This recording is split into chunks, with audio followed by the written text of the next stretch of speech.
Hi,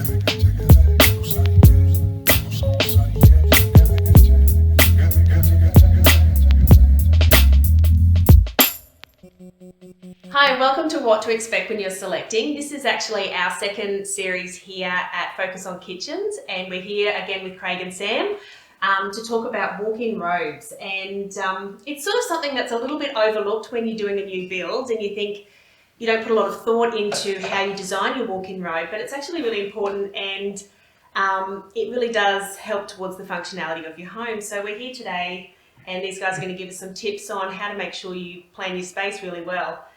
First things first, if a client comes to you to pick their walk-in robe or what sort of style they'd like, what would you like them to bring to that meeting when they do come?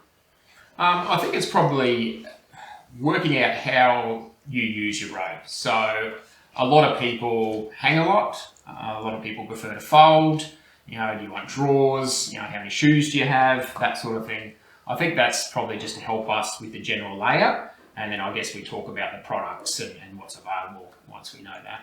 Yeah, I had seen so many walk-in robes, but never given it much thought as to actually thinking, what do I want to store in there and how do I want to do it? Until Carl organised for ours to have an impressive shoe rack area. It's amazing. And it actually, I love it. Yeah, and I guess that's the good thing about what you can do is being able to customise it to whatever you want, really. So whether you want shoe racks, some nice drawers or cupboards, but going into a few of those options and that, what sort of options can we go with? I guess a couple of little things.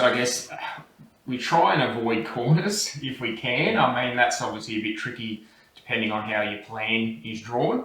Because I guess with corners you end up normally just hanging down behind hanging or something like that. We actually find that people's budget normally dictates what we do in the robe. So obviously you can go from the quite basic, where it might be just even a builder's fit out and it's just white, and then we can go up to the really extreme where it might be full carcasses and a colour finish and soft clothes and strip lighting and all the rest. So I guess typically, we try and get plenty of drawers, like I said, some shoe racks, long and double hanging, and then most people will try and get some sort of colour finish in there now, timber green or something like that, yeah.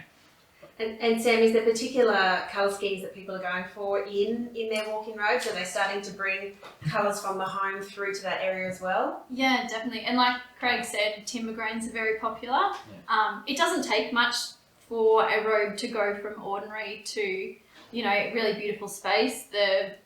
Even bringing in just flat colours still, solid colours, just greys and blacks and timbers, it makes a big difference in the robe, I think. And yeah, it really does look like a custom, personalised space rather than just an everyday sort of basic white robe. I think we're starting to see people put more money into their robes now. They sort of like that bit of a luxury, in their own room. We are starting to see a lot more of that sort of high-end finish, definitely. With strip lighting and all that sort of stuff. Yeah. And texture-wise, there's a few different finishes you go. What are some of the advantages and disadvantages of those? Yeah, so there's the absolute matte or vignette finishes. So they're a fingerprintless finish. That's handy. And they've got a really soft texture to them, so they automatically feel really luxurious. And then the timber grains, you've got the chalk finishes, which is like the textured, just makes it feel a little bit more real. They're probably the top two. We don't do much gloss in the walk-in robes.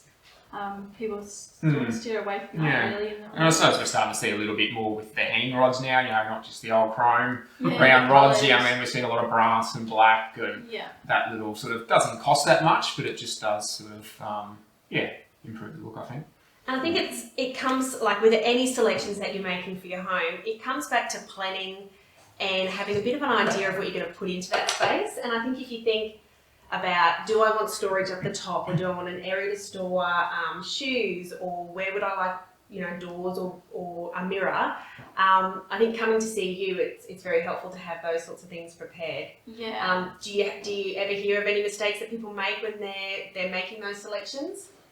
I probably think you've got to be a little bit careful with our heights. Like sometimes if that top shelf's not quite high enough with double hanging, and clothes dragging on the carpet or hanging down on other clothes. So you just got to be a little bit careful with heights and I guess the same with shoes and that sort of thing.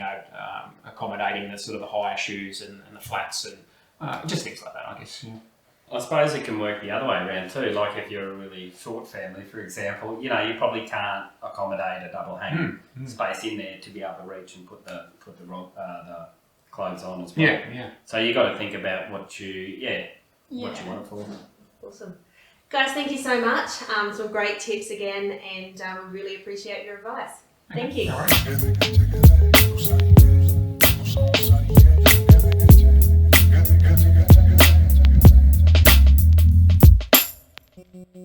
right.